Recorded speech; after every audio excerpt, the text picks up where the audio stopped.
نحمدہ ونصلی ونسلم علی رسولہ الکریم وعلی آلہ الطیبین الطاہرین اجمعین اما بعد فاعوذ باللہ من الشیطان الرجیم بسم اللہ الرحمن الرحیم ویسألونک عن المحیض قل هو اذى فاعتزلوا النساء فی المحیض ولا تقربوهن حتی یطہرن فَإِذَا تَطَهَّرْنَ فَأْتُوهُنَّ مِنْ حَيْثُ أَمَرَكُمُ اللَّهُ إِنَّ اللَّهَ يُحِبُّ التَّوَّابِينَ وَيُحِبُّ الْمُتَطَهِّرِينَ صدق اللہ مولانا العظیم وبلغنا رسولہ النبی الکریم الامین۔ بعد از حمد و ثنا سورہ بقرہ کی 222 نمبر آیت مبارکہ آپ نے سماعت فرمائی۔ ارشاد باری تعالیٰ ہے، اور تم سے پوچھتے ہیں حیض کا حکم، تم فرماؤ وہ ناپاکی ہے، تو عورتوں سے الگ رہو حیض کے دنوں، اور ان سے نزدیکی نہ کرو جب تک پاک نہ ہو لیں۔ پھر جب پاک ہو لیں تو ان کے پاس جاؤ جہاں سے اللہ نے تمہیں حکم دیا، بے شک اللہ پسند کرتا ہے بہت توبہ کرنے والوں کو اور پسند رکھتا ہے ستھروں کو۔ اس آیت مبارکہ میں جن الفاظ کا استعمال ہوا ان کے معنی ملاحظہ فرمائیں۔ ارشاد باری تعالیٰ ہے، وَيَسْأَلُونَكَ عَنِ الْمَحِيضِ، اور آپ سے حیض کے بارے میں پوچھتے ہیں۔ لفظ محیض اس آیت میں 2 دفعہ استعمال ہوا۔ یہاں جو پہلی دفعہ استعمال ہوا یہ مصدر ہے، لفظ حیض سے مشتق ہے، اور اس سے آگے فَاعْتَزِلُوا النِّسَاءَ فِي الْمَحِيضِ، وہاں جو لفظ محیض استعمال ہوا وہ ظرف ہے۔ تو ارشاد فرمایا آپ سے حیض کے احکام پوچھتے ہیں۔ شریعت کی اصطلاح میں حیض اس خون کو کہتے ہیں جو خواتین کو مخصوص ایام کے اندر رحم سے نکلتا ہے۔ تو ارشاد فرمایا قل هو اذی، محبوب انہیں فرما دیں کہ وہ ناپاکی ہے، نجاست ہے، گندگی ہے۔ اذی کا مطلب ناپاکی اور نجاست، جس طرح یہاں استعمال ہوا اسی طرح دیگر قرآن و حدیث کے اندر بہت سارے مقامات ہیں جہاں اذی کا معنی نجاست ہے۔ مثلا سرکار نے ارشاد فرمایا، اذا اصاب احدکم اذی فلیمسحہ بالارض فلیصلی فیہا فانہ لہ طہور، کہ جب تم میں سے کسی کے جوتے کو نجاست لگ جائے تو اسے زمین سے رگڑ کر پونچھ لے، اور یہ پونچھنا ہی اس کے لیے طہارت ہے۔ تو ارشاد فرمایا قل هو اذی، آپ انہیں فرما دیں کہ یہ حیض ناپاکی ہے، نجاست ہے۔ فاعتزلوا النساء فی المحیض، تو حیض کے دنوں میں عورتوں سے دور رہو اور ان سے مباشرت اور مقاربت نہ کرو۔ یہ ممانعت کب تک ہے؟ فرمایا حتی یطہرن، جب تک وہ پاک نہ ہو جائیں۔ یہاں لفظ یطہرن میں 2 قرأتیں منقول ہیں۔ ایک قرأت تو یہی ہے جو معروف ہے، حتی یطہرن، اس کا معنی ہوتا ہے وہ پاک ہو لیں۔ مراد یہ ہے کہ جب ان کا وہ ماہواری حیض ختم ہو جائے تو وہ پاک ہو گئیں، اس وقت تک ان سے مجامعت اور مباشرت کی ممانعت ہے۔ اور دوسری قرأت اس میں یطہرن والی ہے، اس کا معنی یہ ہے کہ ان کے وہ مخصوص ایام، وہ کیفیت ختم بھی ہو جائے اور اس کے بعد وہ غسل بھی کر لیں۔ تو ارشاد فرمایا جب وہ پاک ہو جائیں فَأْتُوهُنَّ مِنْ حَيْثُ أَمَرَكُمُ اللَّهُ، تو اب ان کے پاس آ سکتے ہو جہاں سے اللہ رب العالمین نے تمہیں حکم دیا ہے۔ یہ اب ان کے پاس آؤ، یہ حکم صرف اباحت کے لیے ہے، یعنی ماواری ختم ہونے کے بعد عمل زوجیت کرنا واجب نہیں، صرف مباح ہے۔ اور اگرچہ یہاں صیغہ امر استعمال ہوا، لیکن قرآن مجید کا ایک اسلوب یہ بھی ہے کہ جب قرآن مجید کسی چیز کو منع کرنے کے بعد اس کی اجازت کے لیے صیغہ امر استعمال کرتا ہے تو وہاں اس امر سے مراد وجوب نہیں ہوتا، بلکہ صرف اجازت اور اباحت ہوتی ہے۔ قرآن مجید کے اندر اس کی بے شمار مثالیں موجود ہیں۔ مثلا سورہ مائدہ کی دوسری آیت مبارکہ میں ارشاد باری تعالیٰ ہے، یا ایھا الذین آمنوا لا تحلوا شعائر اللہ ولا الشہر الحرام ولا الہدی ولا القلائد ولا آمین البیت الحرام یبتغون فضلا من ربہم ورضوانا۔ یہ ممانت والے احکام تھے، اس کے بعد اجازت دی، فَإِذَا حَلَلْتُمْ فَاصْطَادُوا، یعنی ممانت کے بعد ارشاد فرمایا کہ جب احرام سے نکلو تو شکار کرو۔ تو احرام کے اندر جن چیزوں کی ممانت تھی، احرام کی پابندیوں سے نکلنے کے بعد اب شکار کرنا واجب نہیں ہے، صرف مباح ہے، اس کی اجازت ہے۔ اسی طرح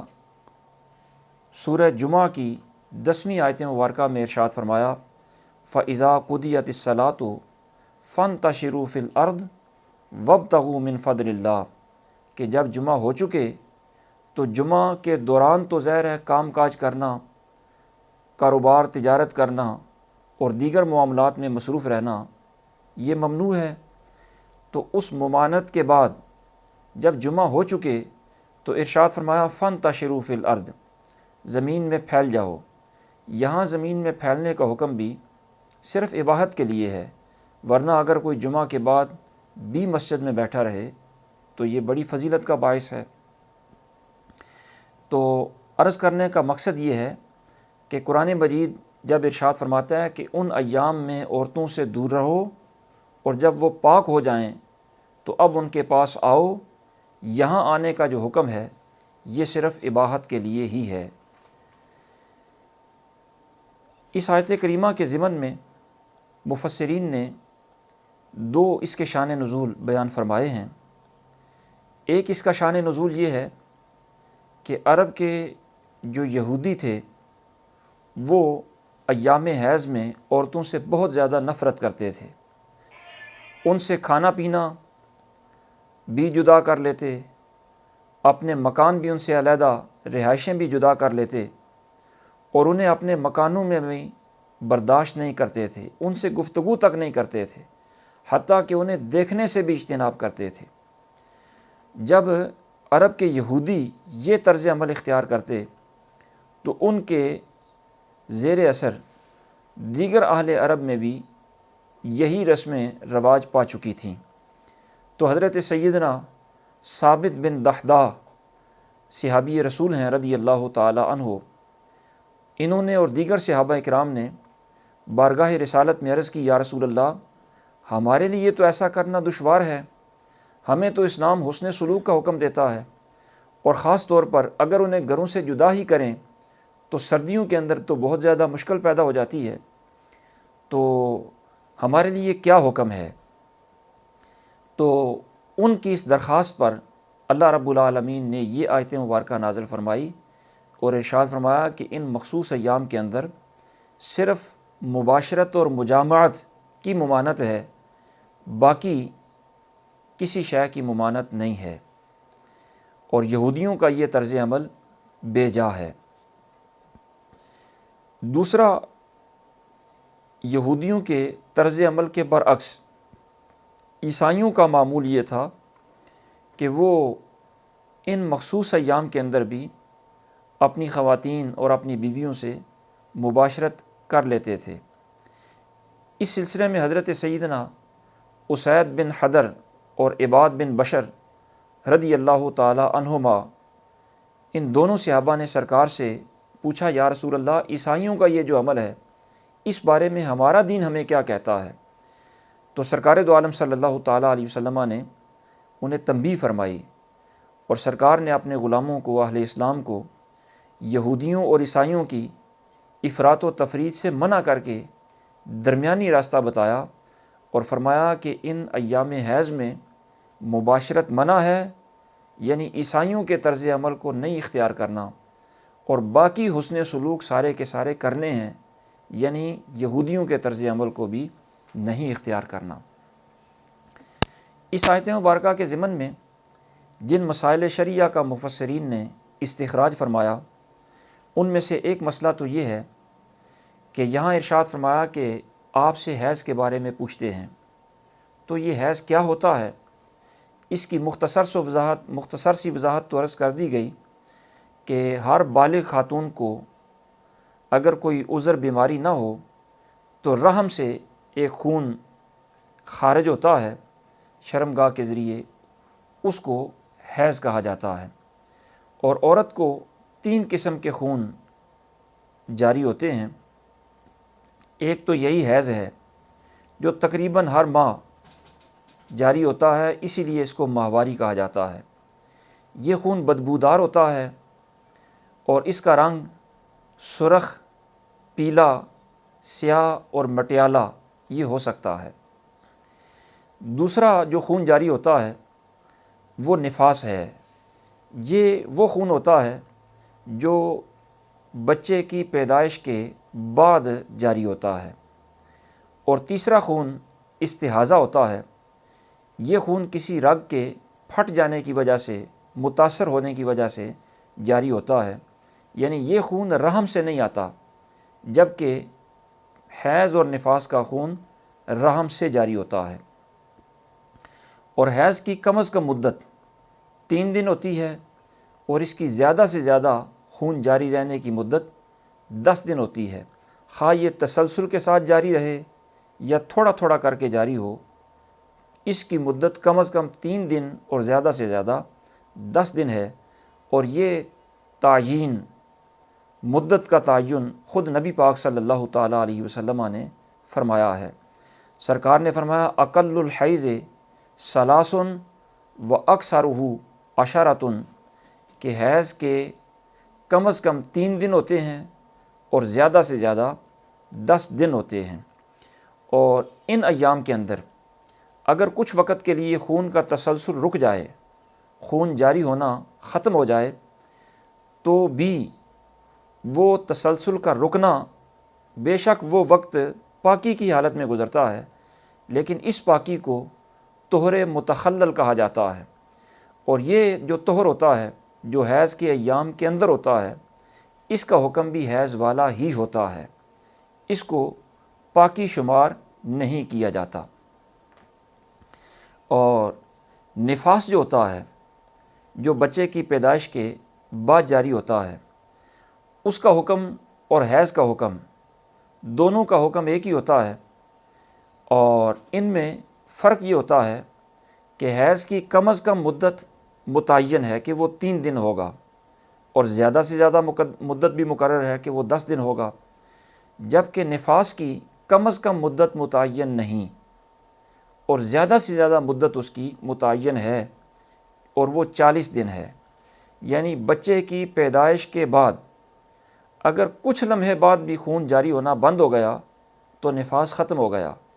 اور اگر خون مسلسل بہتا رہا اور 40 دن پورے ہو گئے تو اب بھی نفاس ختم ہو گیا۔ 40 دن کے بعد بھی اگر خون بہتا رہے تو وہ نفاس نہیں ہوتا، اس کو استحاضہ کہا جاتا ہے۔ نبی اکرم صلی اللہ تعالیٰ علیہ وسلم نے نفاس والی خواتین کے بارے میں ارشاد فرمایا تنتظر النفساء 40 یوما الا ان ترى الطہر قبل ذلك، کہ نفاس والیاں اپنے آپ کو 40 دن روکے رکھیں، البتہ اس سے پہلے اگر وہ دیکھیں کہ پاکی حاصل ہو گئی ہے تو فبہا، نفاس ختم ہو گیا، اور اگر پہلے پاکی ختم نہیں ہوئی فَإِن بَلَغَتْ 40 يَوْمًا وَلَمْ تَرَ الطُّهْرَ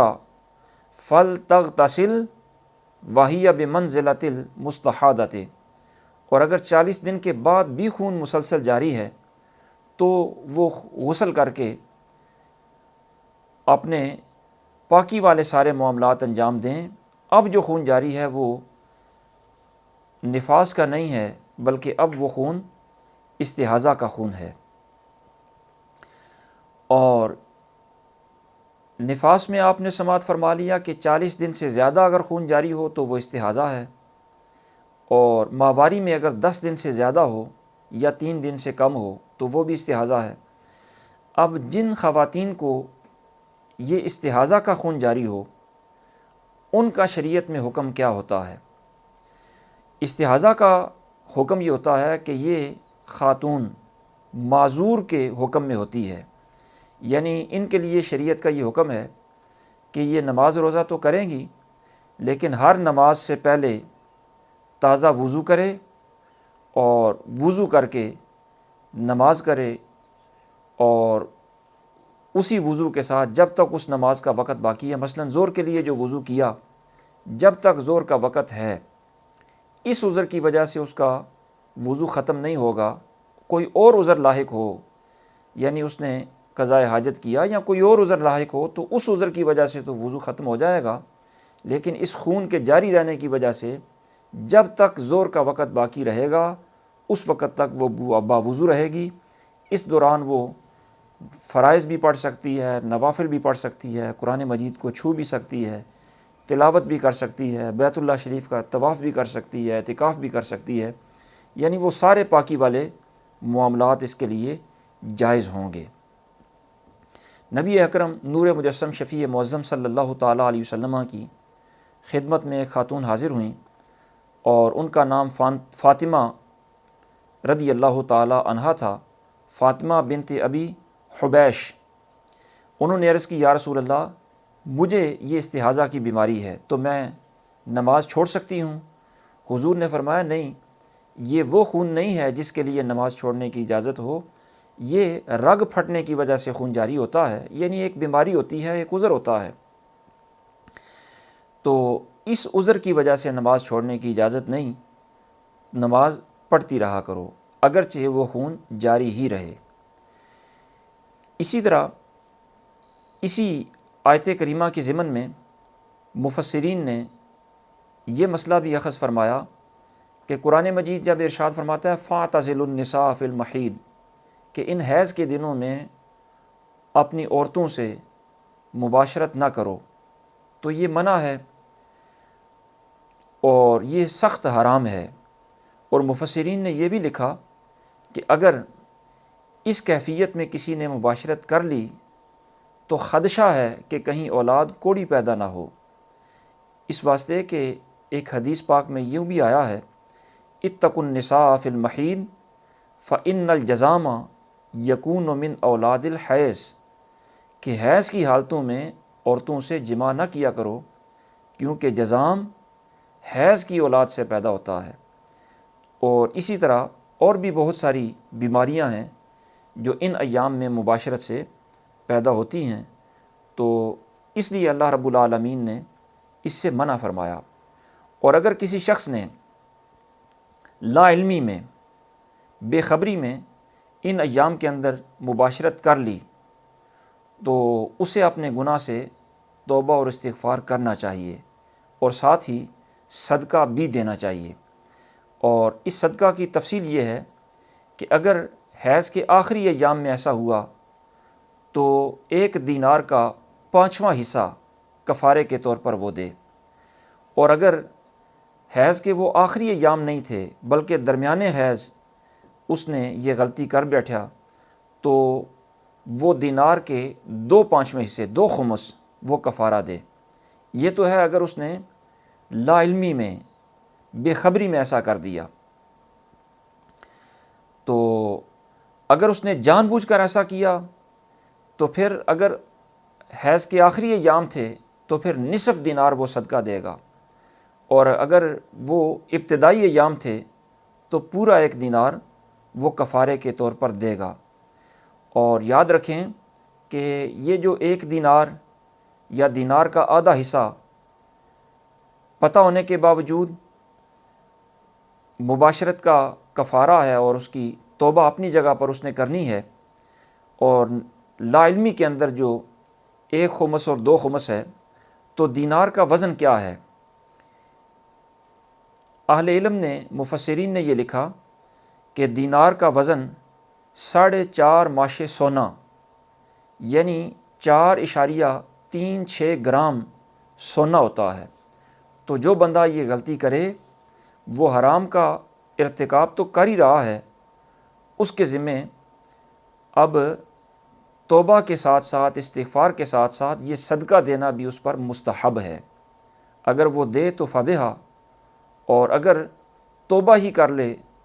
اور صدقہ دینے کی وسعت نہ ہو تو اللہ رب العالمین سے امید ہے کہ وہ اس کی توبہ ہی قبول فرما لے گا۔ پھر قرآن مجید ارشاد فرماتا ہے، یہ مقاربت اس وقت تک منع ہے جب تک وہ پاک نہ ہو لیں، اور ان کے پاک ہونے کے لیے حیض کا ختم ہونا یہ ضروری ہے، اور جب ان کے حیض کے ایام، ماواری کے ایام ختم ہوں گے تو پھر دیکھا جائے گا کہ اگر وہ حیض 10 دن سے کم دنوں میں ختم ہوا تو اب ان سے مباشرت جائز تو ہے، لیکن تب تک جائز نہیں جب تک وہ غسل نہ کر لے، یا اس پر اتنا وقت نہ گزر جائے کہ ایک نماز جو فرض ہے وہ اس کے ذمہ لازم ہو جائے، یعنی یا تو وہ غسل کرے یا ایک فرض نماز اس کے ذمہ لازم ہو جائے، اتنا وقت گزرے تو اس کے بعد اس سے مباشرت کی اجازت ہے۔ اور اگر 10 دنوں کے بعد وہ حیض ختم ہوا تو غسل سے پہلے بھی مباشرت کرنا اس سے جائز ہے، اگرچہ غسل کر لینا بہتر اور افضل ہے۔ یہ تو ہے آزاد مسلمان عورت کا حکم، اور کتابیہ عورت اگر کسی کے نکاح میں ہو، اگرچہ اس کو نکاح میں رکھنا مناسب نہیں، لیکن پھر بھی اگر کسی کے نکاح میں ہو تو اس کا حیض اگرچہ 10 دن سے کم مدت میں ختم ہو تو بھی غسل سے پہلے اس سے مباشرت کرنا حلال ہوتا ہے۔ اور حائضہ بھی، یعنی حیض والی خاتون بھی اپنا غسل اسی طرح کرے گی جس طرح وہ جنابت کی حالت میں غسل کرتی ہے، یعنی اس کے بالوں کی جڑ تک پانی کا پہنچنا یہ لازم ہے۔ سارے بال اگر نہ بھی کھولے، اور بال کھولنا اگر اتنے مشکل ہو گئے ہوں، گنجلک ہو گئے ہوں کہ بال کھولنے میں حرج پیدا ہوتا ہے، تو بال اگر سارے نہ بھی کھولے تو بالوں کی جڑ تک اگر پانی پہنچ گیا تو غسل ادا ہو جائے گا۔ اسی طرح قرآن مجید ارشاد فرماتا ہے کہ ان کی پاکیزگی کے بعد ان سے مباشرت کر سکتے ہو۔ تو مفسرین نے یہ مسئلہ بیان فرمایا کہ عورت سے مباشرت چند شرائط کے ساتھ جائز ہے۔ پہلی شرط یہ ہے کہ وہ آپ کے نکاح میں ہو یا آپ کی وہ باندی یا لونڈی ہو۔ دوسری شرط یہ ہے کہ وہ خاتون حالت احرام میں نہ ہو۔ تیسری شرط یہ ہے کہ اس کا رحم کسی اور کے نطفے سے خالی ہو۔ اور چوتھی شرط یہ ہے کہ وہ حیض و نفاس سے پاک ہو۔ پانچویں شرط یہ ہے کہ اس خاتون نے روزہ نہ رکھا ہوا ہو۔ اور چھٹی شرط یہ ہے کہ وہ حالت اعتکاف میں بھی نہ ہو۔ اور اسی آیت مبارکہ کے ضمن میں مفسرین نے یہ مسئلہ بھی اخذ فرمایا کہ حیض و نفاس کی حالت میں مباشرت کرنے سے اللہ رب العالمین نے منع فرمایا، جماع کرنے سے منع فرمایا، اور تلاوت قرآن مجید فرقان حمید وہ بھی خاتون کو ایسی حالت میں منع ہے، اس واسطے کہ نبی اکرم نور مجسم شفیع معظم صلی اللہ تعالیٰ علیہ وسلم کا دین ہمیں یہ حکم دیتا ہے کہ وہ قرآن مجید کو چھو تو پاکیزگی کے علاوہ سکتی ہی نہیں، یعنی جب تک وہ پاکیزہ نہ ہوں اس وقت تک وہ چھو نہیں سکتی۔ قرآن مجید ارشاد فرماتا ہے لا یمسہ الا المطہرون، اور زبانی پڑھنا یہ بھی منع ہے، اس واسطے کہ زبانی پڑھنے کی بھی اس کو ممانت ہے۔ سرکار نے ارشاد فرمایا لا یقرأ الجنوب ولا الحائض شیئا من القرآن، کہ نہ کوئی حالت جنابت میں قرآن پڑھے اور نہ ہی قرآن مجید کو حیض کی حالت میں پڑھا جائے۔ اس لیے ممانت مباشرت کی بھی ہے اور ممانت قرآن مجید کی تلاوت کی بھی ہے، اور اس کے علاوہ بہت ساری چیزیں ایسی ہیں حالت حیض میں جو منع ہیں۔ مثلا نماز نہیں وہ پڑھ سکتی، نہ اس پر نماز فرض اور واجب ہوتی ہے، اور اگر پڑھے گی بھی تو اس حالت میں پڑھی ہوئی نمازوں کی ادائیگی نہیں ہوگی، اور اس کیفیت کے اندر جو نمازیں گزریں ان نمازوں کی قضا بھی اس کے ذمہ لازم نہیں ہے۔ اسی طرح ان ایام کے اندر خواتین روزہ رکھ نہیں سکتیں، البتہ روزہ ان پر واجب ہوگا، یعنی اس کیفیت کے اندر جتنے روزے ان سے قضا ہوئے بعد میں ان روزوں کی قضا انہوں نے کرنی ہے، وہ روزے انہوں نے رکھنے ہیں۔ اور اس کیفیت کے اندر جماع حرام ہے، اس کے علاوہ باقی کوئی بھی اس سے حسن سلوک یا ملاعبت یا ان سے ہنسی مذاق یا کوئی بھی معاملہ اس سے حرام نہیں، اور ناف کے نیچے سے لے کر گھٹنے تک جو بدن ہے اس کو بغیر کسی لباس کے، بغیر کسی حائل کے اتنا حصہ مرد کے حصے کے ساتھ ملانا یہ ناجائز ہے، بلکہ اتنے حصے کو دیکھنا بھی منع کیا گیا۔ بقیہ وہ ظاہر ہے اس کی بیوی ہے، ایک ہی گھر میں رہنا ہے، تو برتن علیحدہ کرنے کی اجازت نہیں ہے اور حسن سلوک کرنے کا حکم ہے۔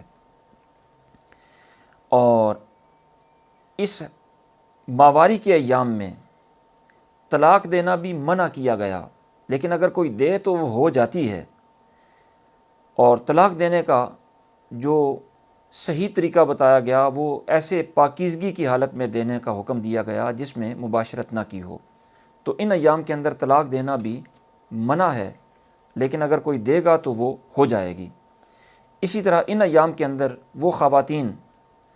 مسجد میں بھی نہیں آ سکتیں، بیت اللہ شریف کا طواف بھی نہیں کر سکتیں، اور اگر پہلے احرام باندھ لیا ہو، یعنی حالت احرام میں خواتین آ گئی ہوں اور احرام کی حالت میں ہی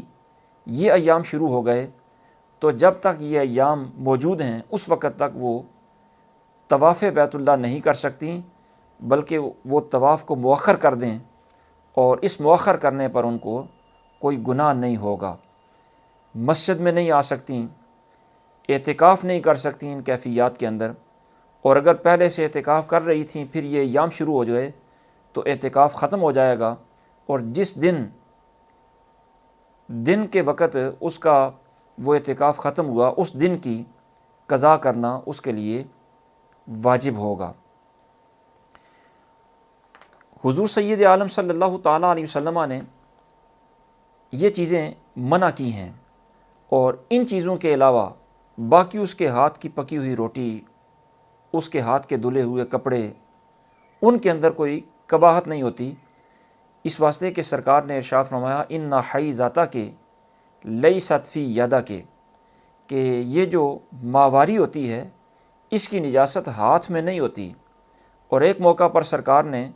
ارشاد فرمایا جامعوہن فی البیوت واصنعوا کل شیء غیر النکاح، کہ ان کے ساتھ گھروں کے اندر رہو اور سارے معاملات ان سے کرو سوائے مباشرت کے۔ تو جو چیزیں منع ہیں صرف وہی منع ہیں، اس کے علاوہ باقی سارے حسن سلوک کے معاملات کیے جائیں گے۔ اور ان ایام کے اندر قرآن مجید کی زبانی تلاوت بھی منع ہے، لیکن قرأت کے طور پر منع ہے۔ ذکر الہی کرنا، دعائیں مانگنا اور حمد و ثنا کرنا یہ منع نہیں ہے، یعنی وہ قرآن مجید کی کوئی آیت بطور قرأت نہیں پڑھ سکتی مکمل آیت، البتہ قرآن مجید کی ہی کوئی آیت ہو لیکن وہ دعا بھی ہو تو وہ دعا کی قرأت دعا پڑھ سکتی ہیں۔ مثلا ربنا آتنا فی الدنیا حسنہ وفی الآخرۃ حسنہ وقنا عذاب النار، یہ آیت بھی ہے اور دعا بھی ہے، تو بطور آیت اس کی تلاوت نہیں ہو سکتی، بطور دعا یہ پڑھی جا سکتی ہے۔ اسی طرح باقی جتنی بھی آیات دعا کے طور پر اور ذکر کے طور پر ہوتی ہیں انہیں یہ پڑھ سکتی ہے۔ قرات اور ایسی حالت کے اندر خواتین اگر قرات کرنا چاہیں تو وہ ہجے کر کے یعنی لفظوں کو توڑ کر ایک ایک حرف کر کے پڑھیں، یہ ان کو اجازت ہے۔ اور ایسی حالت کے اندر وہ نمازیں تو نہیں پڑھ سکتیں، لیکن ان کے لیے علماء نے یہ لکھا ہے کہ مستحب یہی ہے کہ جب بھی نماز کا وقت آئے وہ وضو کر کے اور اپنے مصلی پر بیٹھ جائیں اور اتنی دیر تک جتنی دیر نماز کے اندر ان کا وقت گزرتا تھا اتنی دیر تک وہ ذکر کرتی رہیں، دعائیں مانگتی رہیں، تاکہ ان کی نماز کی جو عادت ہے وہ عادت برقرار رہے، اس کے اندر تعطل نہ آنے پائے۔ دعا ہے اللہ رب العالمین انہی کلمات کو شرف قبولیت عطا فرمائے۔ وما توفیقی الا باللہ العلی العظیم۔